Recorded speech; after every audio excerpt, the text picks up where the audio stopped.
Bonjour à tous, aujourd'hui on se retrouve pour une nouvelle vidéo sur l'As du football, la nouvelle chaîne dédiée justement au football.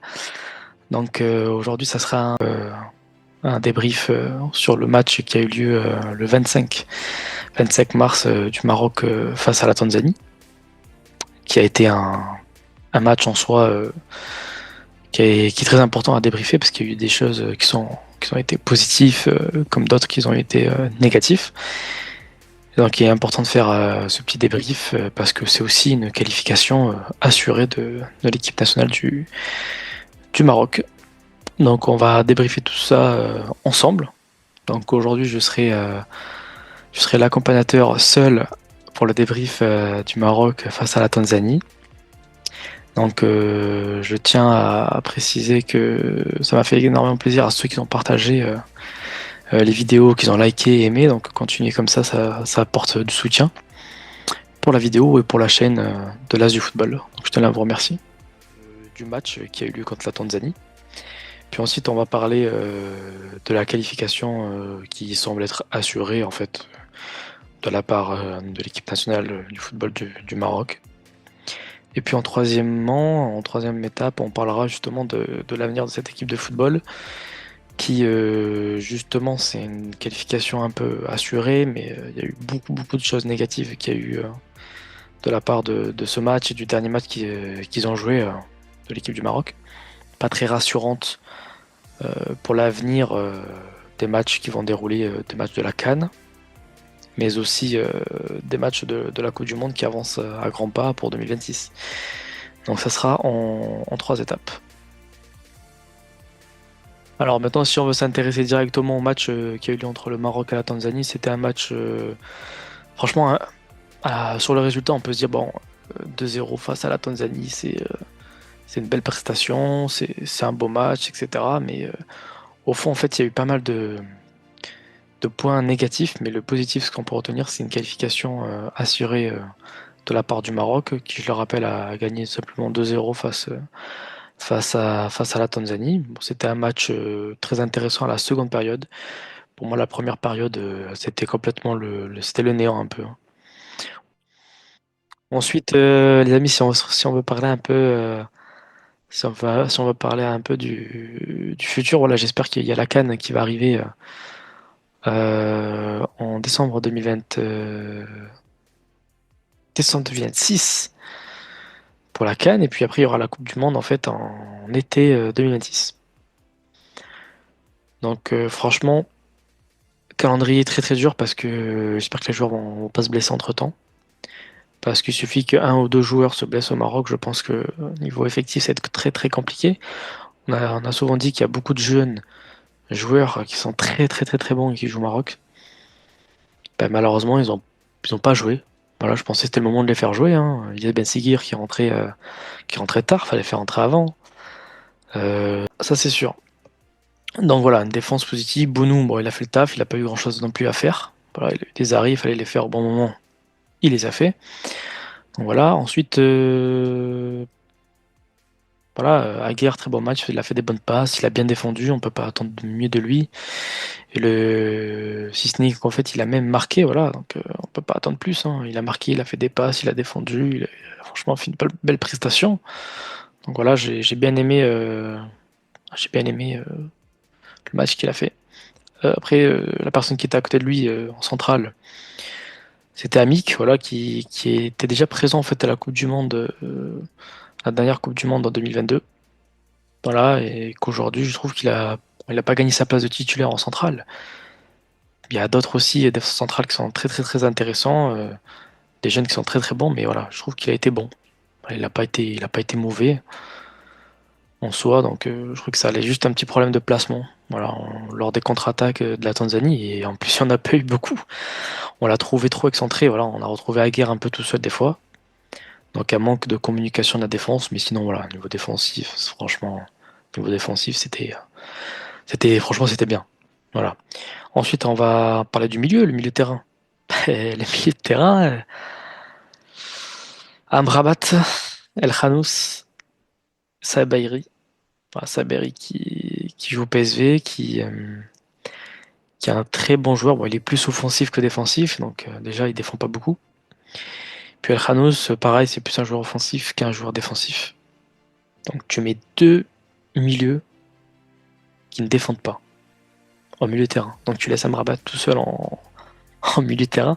Voilà, ça va, c'est la Tanzanie, ça passe.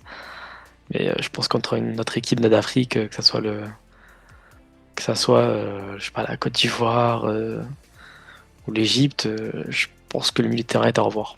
Bah, de très très très loin. Je sais pas ce que vous en pensez, vous me direz en commentaire ou en avis, vous me direz, mais franchement, le milieu de terrain, Amrabat tout seul, non, c'est pas possible. Voilà. Ensuite, El Khanou, j'ai trouvé très très bon.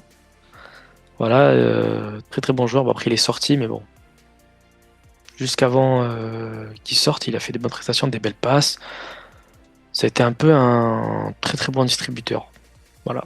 Donc son rôle de milieu de terrain est assuré. Après, on verra s'il sera régulier, mais en tout cas, pour les derniers matchs qu'il a fait, il a été bon.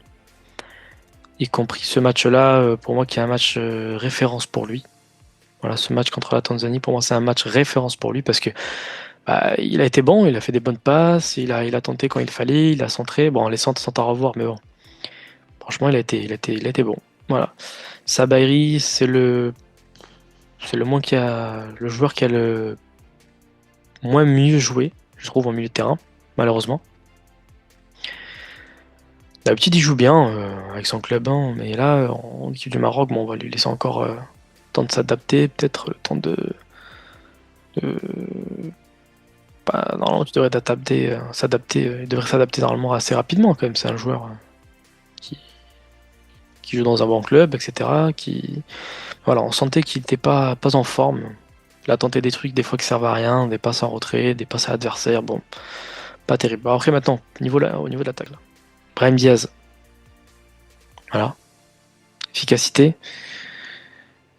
Il n'a pas marqué de but si ce n'est qu'au penalty. Voilà, je veux dire qu'il n'a pas marqué de but par le péno qu'il a eu, bien sûr. Mais il a été présent dans les actions, toutes les actions, pratiquement. Voilà, il a tenté, il était là dans les 1-2, dans la possession, dans les passes vers l'avant, dans les accélérations vers l'avant, il était un peu partout, hein.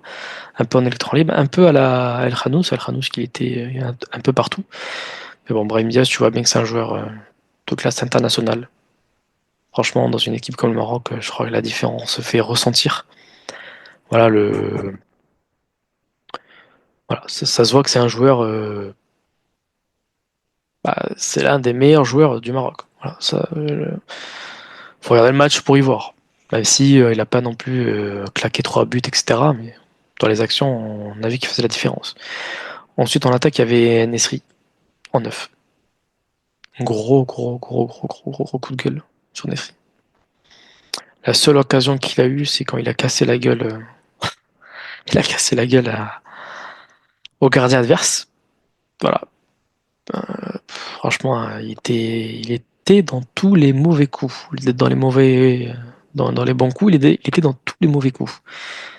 Il était en retard sur les actions, en retard sur les passes, en retard sur les contrôles, en retard sur le démarquage. Enfin, il se plaçait mal en fait. On n'arrivait pas à le trouver. Et quand on le trouvait, c'était quasi impossible de lui donner le ballon. Donc, franchement, gros coup de gueule de la part d'An-Nesyri. Un peu sans réveil en fait à la seconde mi-temps. La première mi-temps, il n'y a pas grand-chose à dire, hein. Je ne vais pas parler de la première mi-temps. Ça a été ça a été le néant. Première mi-temps, ça a été le néant de la part de l'équipe du Maroc, malheureusement. Donc, pas grand-chose à dire, hein. Voilà. C'était tout à la seconde mi-temps, plus particulièrement à la cinquantième. La cinquantième, on a vu que le Maroc a basculé, qu'ils sont un peu plus réveillés, etc. Donc, c'était la seconde période, vers la cinquantième. Voilà, puis après les changements, ils ont fait du bien aussi au Maroc. Même si pour moi, ils ont été un peu tard. Voilà, les changements un peu tardifs. Donc voilà, une bonne prestation de l'équipe du Maroc sur les résultats, mais après, si on veut calculer vraiment le jeu, non, le jeu n'a pas été bon, faut dire ce qui est. Le jeu n'a pas été bon. Ça manquait cruellement d'efficacité devant le but, d'efficacité sur la possession, même s'ils ont eu la possession, c'est une équipe de Tanzanie, devait avoir plus d'impact offensif. Voilà, le seul point positif que j'ai eu, c'est le résultat. Voilà, une qualification du Maroc assurée à la Coupe du Monde. Je vous mettrai le tableau juste en haut, mais voilà, ils sont premiers de leur groupe, la Tanzanie dans le groupe E, pour la qualification de la Coupe du Monde en 2026. Voilà, donc une qualification, en fait, on peut dire une qualification assurée au vu des équipes faibles de leur groupe et des 15 points qu'ils ont, tout simplement. Il manque cruellement de jeunes. Il y a des jeunes joueurs qui mériteraient de jouer dans cette équipe du Maroc, et Elias Ben Seguir, pour moi, il devait jouer bien plus tôt. Hein. Voilà, tu fais pas rentrer Elias Ben Seguir à 70e. J'espère que l'équipe va changer d'ici là, parce que quand même, ça serait bien que le Maroc gagne une CAN chez eux. Franchement, de la remporter, franchement, ça serait une fierté pour le Maroc. Franchement, de remporter la CAN dans son propre pays, c'est quelque chose. La Côte d'Ivoire l'a fait, on a vu ce que c'était l'engouement qu'il y a eu envers la Côte d'Ivoire. C'était magnifique, voilà. Donc il y a le temps, voilà, ça va être en décembre. Il faut pas trop non plus attendre trop longtemps. C'est maintenant en fait qu'il faut faire jouer les jeunes joueurs, les tester, créer un collectif entre ces joueurs-là. C'est pas la CAN qui va falloir les faire entrer et espérer d'eux. Allez, vas-y, cours, cours et marque. Non, c'est maintenant qu'il faut tester le collectif. C'est pas après. Donc voilà, c'était seul Naï, Raimi, Ben Sikir et Terlin. Voilà, pour moi, Terlin, il n'a pas le niveau. Je sais même pas pourquoi il est rentré. Voilà, il y a d'autres joueurs jeunes qui mériteraient autant de rentrer. Donc, franchement, je comprends pas là. Pourquoi il est rentré, je comprends pas. Franchement. Voilà, Benzeguir qui rentrait à la 71 minutes, il aurait dû rentrer plus tôt. Unai, je comprends pas pourquoi il rentre. Voilà, il est pas bon au club. Moralement, il est pas bon. Puis même, il est rentré, il a pas fait grand-chose. En plus, ça le passe Saberi, même si Saberi, il a pas été exceptionnel non plus, mais Unai, je l'aurais pas fait rentrer. Voilà. Ensuite, Raimi, bon, fallait qu'il rentre parce que Nesri était tellement décevant qu'il fallait du changement, mais je m'attendais à un changement un peu plus tôt quand même que la 71 minutes. Donc voilà, puis après, but de la guerre, voilà, but du défenseur et but de penalty de Brahim Diaz. Voilà, bonne prestation de Brahim Diaz, bonne prestation de la guerre. Bizarrement, les joueurs qui ont été bons, marquent. Voilà. Pour le coup, Aguerre a défensivement été bon. Il a fait des passes vraiment très belles passes de la part du défenseur Aguerre. Ensuite, Brahim Diaz, efficacité. Voilà, ensuite, voilà, j'ai bien aimé Aguerre, Diaz, Hanous, Marzaoui, je les ai bien aimés. Bounou, il nous sort deux arrêts. Voilà. Bon. Après, il a pas eu d'autres tirs. Hein. Franchement, il a pas eu vraiment beaucoup de tirs. Ce qui est décevant, en fait, c'est qu'un 2-0, c'est même pas le résultat. En soi, ce qui est décevant, c'est pas le résultat, c'est surtout le fait que t'attendais plus en fait niveau jeu. Voilà, en fait, ça jouait un peu au hasard. Voilà, ça défendait, ça balance au milieu. Les milieux donnent les attaquants ils étaient un peu perdus, ils centraient, des fois c'était raté, bon ils essayaient. Mais tu voyais qu'il n'y avait pas de. Et c'était aussi au milieu du but, hein. Voilà, on a dit on a l'impression de jouer 109. Voilà, de l'équipe du Maroc. Donc franchement, une équipe très inquiétante pour la CAN, qui va arriver à grands pas et qui va être en plus au Maroc. Changement, 2-0 maintenant. Puis voilà, match décevant de l'équipe du Maroc. Hein. On peut pas dire autre chose. Le résultat il y est. Voilà, on peut pas critiquer le résultat. Mais voilà, c'est match décevant de la part de l'équipe du Maroc. Heureusement qu'il y a eu des changements. Effectivement, un changement a apporté, oui, on a apporté le résultat tout simplement. Donc maintenant, on va voir les matchs à venir du Maroc. Voilà, voir comment ça se passe. Mais en tout cas, franchement, c'était vraiment un match très inquiétant parce que ça manquait cruellement d'efficacité devant le but. Manquait un numéro 9. Et voilà, je pense qu'il aurait dû faire des changements un peu plus tôt. Il y a d'autres joueurs qui mériteraient vraiment de jouer dans cette équipe. Voilà, plus voilà, Elias Benzeguir, il aurait dû rentrer. Bien plus tôt, bon, il est rentré à 70e, hein, mais il aurait dû rentrer plus tôt. Puis voilà, je sais pas en fait, c'est mitigé ce match. Voilà, le résultat est lié, mais sur le jeu, je trouvais que le jeu était faible. Voilà, le jeu marocain, cette fois-ci, était vraiment faible. Voilà. Donc voilà les amis, ça sera tout pour cette vidéo qui était un peu rapide au vu du match. Voilà, prestation inquiétante. Donc voilà, on se retrouve pour d'autres vidéos la prochaine fois. Je vous dis salut, salut à tous.